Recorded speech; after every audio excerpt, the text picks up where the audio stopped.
Assalamualaikum warahmatullahi wabarakatuh. Kita bertemu kembali di channel Perawat Online. Ya, pada kesempatan kali ini kita masih membahas terkait soal SKB CPNS ya, yaitu khusus formasi tenaga kesehatan. Ya, jadi teman-teman perawat, dokter, bidan gizi, rekam medis, atau apoteker nanti bisa bergabung untuk menyimak video pembelajaran pada kesempatan kali ini. Ya, spesial di bulan Ramadan. Semoga teman-teman masih semangat ya meskipun di tengah wabah corona ini dan dalam menjalankan ibadah puasa. Semoga tetap semangat menjalankan ibadahnya, juga semangat belajarnya, sehingga harapannya nanti wabah ini segera berakhir dan pelaksanaan SKB bisa disegerakan seperti itu. Oke, sebelum kita mulai, kami meminta dukungan, khususnya bagi teman-teman yang baru mengetahui channel ini, silahkan subscribe ya channel Perawat Online. Bisa klik subscribe dulu sebelum kita mulai videonya. Klik subscribe silahkan. Kemudian jangan lupa like, jangan lupa share video ini. Semoga semakin banyak yang merasakan manfaat dari video pembelajaran ini. Dan silahkan komentar ya, isi di kolom komentar materi apa yang teman-teman inginkan. Kemudian apabila ada jawaban yang sekiranya tidak sesuai dengan teman-teman, bisa silahkan. Karena di sini kita belajar bersama. Ya, mungkin ada yang tidak sepakat dengan jawaban kami, silahkan komen saja nomor berapa dan jawabannya apa. Nanti kita bisa diskusi bersama. Oke. Baik, langsung saja kita mulai ya. Sebelum mulai, setelah kita berdoa dulu, semoga diberi kelancaran pada pembelajaran video kali ini. Bismillahirrahmanirrahim, kita mulai. Oke, sebelum masuk ke latihan soal, di sini kami memberikan info menarik ya, rekomendasi buat teman-teman khususnya formasi perawat, baik yang D3 maupun NES. Di sini rekomendasi bimbel online ya, bimbel online SKB perawat. Nah, ini sudah masuk ke gelombang 2 ya. Via apa? Hanya via WhatsApp ya. Tentunya teman-teman pasti semua punya aplikasi WhatsApp ya. Via WhatsApp full intensif selama 15 hari. Dan hanya itu saja, teman-teman juga akan dapat e-book, juga ada video dan akses tryout online di sana nanti. Nah, ini khusus teman-teman perawat ya, silahkan mumpung masih ada kuotanya. Kuotanya terbatas ya. Info terakhir pada per hari ini kira-kira tersisa tinggal 8 kuota lagi. Ya, tinggal 8 kuota lagi. Jadi teman-teman langsung saja segera registrasi, atau mungkin masih belum puas infonya, lihat saja info lengkapnya di link yang akan kami cantumkan nanti di deskripsi video ini ya. Oke, teman-teman tinggal klik aja nanti link yang ada di deskripsi video ini. Nah, di sini kami ada rekomendasi bimbel online. Ya, di sana nanti akan diajari terkait undang-undang, kemudian ada program kesehatan, kemudian ada materi keperawatan, dan tentunya ada tips trik lulus SKB perawat. Ya, mumpung ada harga spesial ya, investasinya spesial dengan hanya 279.999. Harga normalnya sekitar 400.000. Wow, spesial sekali. Segera, mumpung harga belum naik ya, segera teman-teman registrasi saja, klik link yang ada di deskripsi video ini. Nah, kami juga ada program tryout bagi teman-teman yang tidak ikut bimbel kami atau pengen ikut tryout saja, bisa ya, tryout saja dengan tryout kami online ya, bisa diakses via HP, via laptop, via komputer, dan nanti live score ya, langsung otomatis skornya muncul. Dan kunci jawaban nanti otomatis akan dikirimkan ke email teman-teman. Apabila sudah menyelesaikan tryout, maka otomatis skornya muncul dan otomatis juga kunci jawaban akan dikirim ke email peserta tryout ya. Dan tidak hanya itu saja, tapi apalagi yaitu mendapatkan ini, mendapatkan plus e-book eksklusif. Nah, selain teman-teman mengikuti tryout, juga dilengkapi e-book eksklusif. Isinya apa? Isinya adalah materi-materi SKB terbaru dan yang sering muncul pada ujian SKB perawat di sana. Ya, silahkan info lengkap. Saran saya, klik dulu linknya, teman-teman perhatikan penjelasan di sana, kemudian baru registrasi. Ya, saya ingatkan sekali lagi, tinggal 8 kuota. Saran saya langsung saja klik setelah melihat video ini, sampai akhir langsung saja klik link yang ada di deskripsi video ini. Oke. Nah, ini ada beberapa testimoni dari alumni kami yang sudah mengikuti kelas bimbel CPNS. Ya, alhamdulillah sudah lebih di atas 50% ya alumni kami lolos menjadi PNS. Ya, ada yang dari Bekasi, ini hanya sebagian. Info lengkapnya ada di link ya. Info lengkapnya ada di link. Langsung saja klik link yang ada di deskripsi video ini. Nanti teman-teman tinggal klik saja, di situ ada penjelasan lengkapnya. Ya, jadi teman tidak perlu khawatir.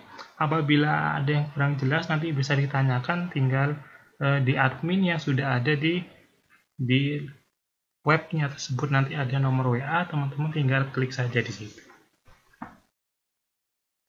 Oke ya, itu sekilas info terkait tentang rekomendasi bimbel online untuk teman-teman perawat. Ini khusus perawat ya, hanya khusus perawat yang ingin belajar secara online dan tentunya untuk mencapai impian menjadi PNS. Oke, sekarang kita masuk ke soal. Oke, nomor 1. Bukti tertulis yang diberikan oleh pemerintah daerah, kabupaten, atau kota kepada tenaga kesehatan sebagai pemberian kewenangan untuk menjalankan praktek disebut A. Surat tanda registrasi, B. Sertifikat kompetensi, C. Surat izin praktek, D. Sertifikat profesi, atau E. Surat resmi profesi. Nah, ini berkaitan tentang Undang-Undang Tenaga Kesehatan ya teman-teman. Oke, silakan teman-teman coba dulu. Kira-kira apa jawabannya?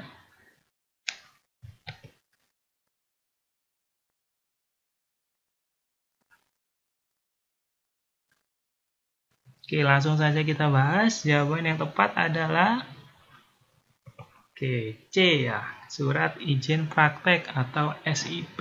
Nah, jadi SIP itu adalah bukti tertulis yang diberikan oleh Pemda, kabupaten atau kota kepada tenaga kesehatan sebagai pemberian kewenangan untuk menjalankan praktek. Jadi teman-teman belum praktek harus punya surat izin praktek ini yang dikeluarkan oleh Pemkab atau Pemkot setempat ya. Jadi jawaban yang tepat adalah C ya. Jangan terjebak dengan A ya, surat tanda registrasi. Kalau surat tanda registrasi itu biasanya yang disingkat dengan STR, itu adalah bukti tertulis yang diberikan oleh konsil masing-masing tenaga kesehatan kepada tenaga kesehatan yang telah diregistrasi. Itu adalah pengertian dari STR yaitu surat tanda registrasi. Sedangkan sertifikat kompetensi apa? Sertifikat kompetensi itu adalah surat tanda pengakuan terhadap kompetensi tenaga kesehatan untuk dapat menjalankan praktek di seluruh Indonesia setelah lulus uji kompetensi. Nah, ini sertifikat kompetensi diberikan apabila sudah lulus hukum ya. Sertifikat profesi sama ya. Tapi bedanya kalau yang profesi yaitu surat tanda pengakuan untuk melakukan praktek profesi yang diperoleh lulusan pendidikan profesi ya. Kalau yang sertifikat profesi ini untuk yang NES, sedangkan yang kompetensi ini untuk yang D3 ya. Jadi itu ya bedanya sertifikat profesi, sertifikat kompetensi, STR dan SIP. Surat resmi profesi tidak ada ya. Oke, jadi jawabannya pada soal nomor 1 ini adalah yang C, surat izin praktek.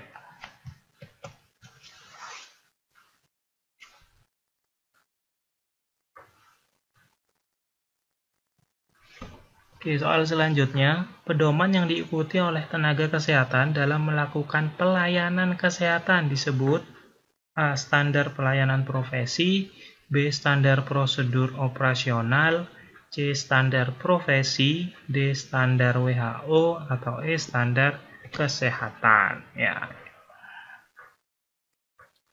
Oke, yuk coba ditebak-tebak dulu. Silakan teman-teman menebak kira-kira jawabannya apa. Ya, ini ada di bagian di Undang-Undang Tenaga Kesehatan. Nah, pedoman yang diikuti oleh tenaga kesehatan. Nah, kira-kira jawabannya apa?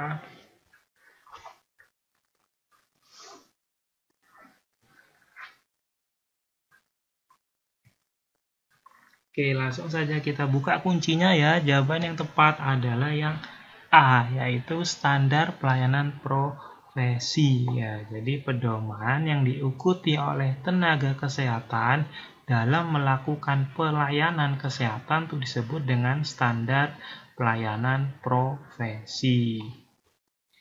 Nah, sedangkan apa yang dimaksud dengan standar prosedur operasional, yaitu suatu perangkat ya atau instruksi langkah-langkah yang dibakukan untuk menyelesaikan proses kerja rutin tertentu dengan memberikan langkah yang benar dan terbaik berdasarkan konsensus bersama untuk melaksanakan berbagai kegiatan dan fungsi pelayanan yang dibuat oleh fasilitas pelayanan kesehatan berdasarkan standar profesi. Nah, itu ya. Intinya kalau SPO itu adalah berupa langkah-langkah ya, atau langkah-langkah dalam melakukan proses kerja. Itu namanya standar operasional. Kemudian apa yang dimaksud dengan standar profesi? Nah, beda lagi pengertiannya. Standar profesi yaitu batasan kemampuan minimal berupa pengetahuan, keterampilan, dan perilaku profesional yang harus dikuasai dan dimiliki oleh seorang individu untuk dapat melakukan kegiatan profesionalnya pada masyarakat secara mandiri yang dibuat oleh organisasi profesi bidang kesehatan, yaitu yang dimaksud standar profesi. Ya, standar WHO, standar kesehatan ini tidak ada. Jadi ada 3 standar yang dijelaskan dalam Undang-Undang Tenaga Kesehatan. Tadi ya standar pelayanan profesi, standar prosedur operasional, dan standar profesi. Oke.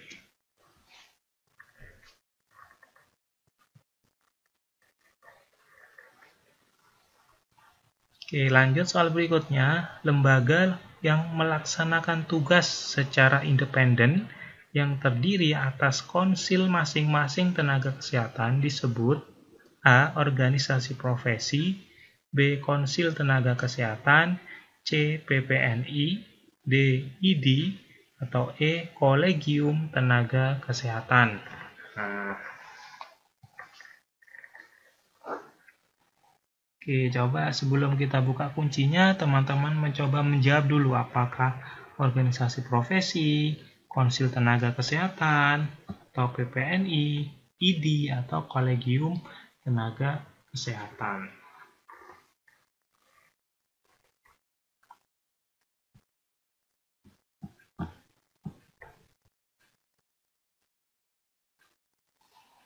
Oke, kita buka kuncinya. Jawaban yang tepat pada soal nomor 3 ini adalah ya, benar untuk teman-teman yang menjawab opsi B, konsil tenaga kesehatan ya. Karena di soal sudah ada kata kuncinya yaitu konsil masing-masing tenaga kesehatan ya, disebut dengan konsil tenaga kesehatan seperti itu ya. Oke, kalau organisasi profesi itu apa? Ya, saya jelaskan sedikit ya. Organisasi profesi itu adalah wadah untuk berhimpun tenaga kesehatan yang satu profesi. Contohnya kalau perawat ada ini ya, ada PPNI, kalau dokter ada ID, kalau bidan ada IB, dan seterusnya ya, dan sebagainya. Nah, kalau kolegium itu apa? Nah, kalau kolegium itu adalah badan yang dibentuk oleh organisasi profesi untuk setiap cabang disiplin ilmu kesehatan yang bertugas mengampu dan meningkatkan mutu pendidikan cabang disiplin ilmu tersebut ya. Jadi kolegium itu yang dimaksud dengan kolegium. Kalau di perawat itu contohnya misal ada HIPGABI ya, atau Kemudian ada hiperki, itu termasuk kolegium ya. Ada HPMI dan sebagainya. Oke, jadi jawabannya adalah yang opsi B, Konsil Tenaga Kesehatan. Ya. Oke, sebelum lanjut, saya mengingatkan kembali untuk teman-teman yang baru menemukan video ini, menemukan channel ini, jangan lupa subscribe channel Perawat Online, supaya teman-teman update ya video terbaru kami, karena setiap minggunya kami akan selalu mengupdate soal-soal terkait tentang CPNS, ya khususnya tentang formasi tenaga kesehatan. Oke, kita lanjutkan. Badan yang dibentuk oleh organisasi profesi untuk setiap cabang disiplin ilmu kesehatan yang bertugas mengampu dan meningkatkan mutu pendidikan cabang disiplin ilmu tersebut disebut apa? Nah, A. Organisasi profesi, B. Konsil Tenaga Kesehatan, C. PPNI, D. ID, atau E. Kolegium Tenaga Kesehatan. Nah, kalau teman-teman memperhatikan penjelasan pada soal sebelumnya tadi, pasti akan bisa menjawab pada soal nomor 4 ini. Ya, karena sudah saya jelaskan ya di soal nomor 3 tadi. Oke. Langsung saja kita kunci. Pasti jawabannya adalah yang E, ya, Kolegium Tenaga Kesehatan. Ya, kalau PPNI, ID itu termasuk dalam organisasi profesi seperti yang sudah saya jelaskan sebelumnya. Oke.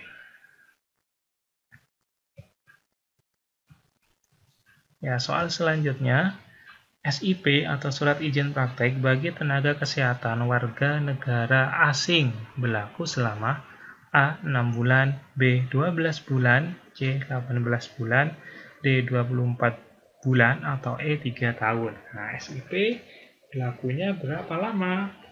Perhatikan, ini khusus untuk tenaga kesehatan warga negara asing. Ya, warga negara asing, nanti bukan warga negara Indonesia. Oke, silakan mencoba menjawab.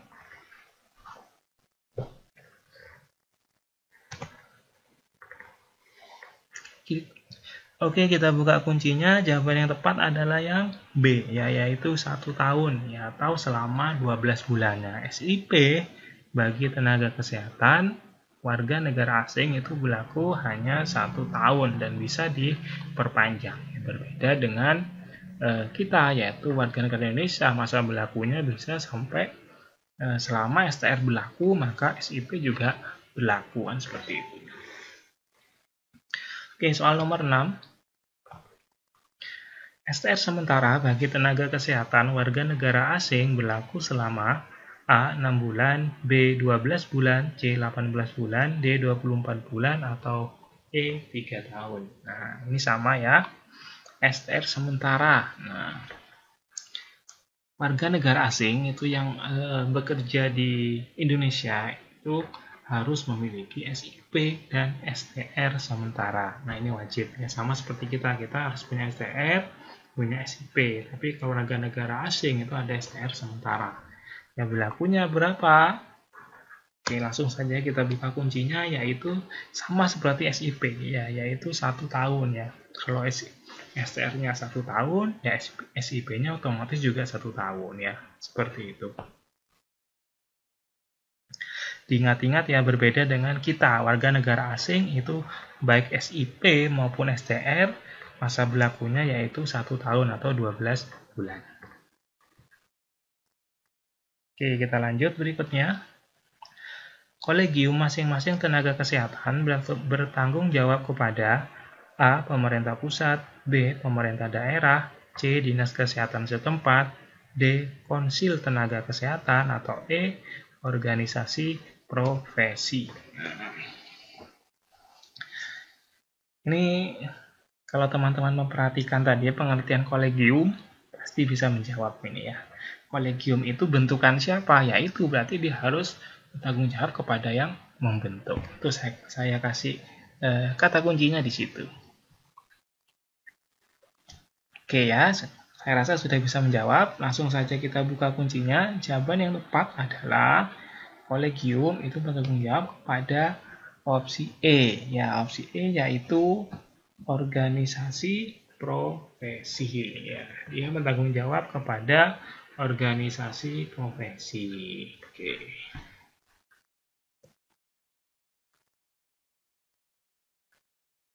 Oke, kita sudah sampai di penghujung materi video pada kesempatan kali ini. Bagi teman-teman yang belum subscribe, silahkan subscribe channel kami Perawat Online, karena dengan begitu teman-teman memberikan dukungan kepada kami untuk selalu semangat ya untuk memberikan video-video terbaru dan update terkait soal-soal CPNS khususnya bagi tenaga kesehatan. Nah, bisa juga follow di Instagram kami yaitu di @saktiainstitute. Oke, terima kasih atas perhatiannya.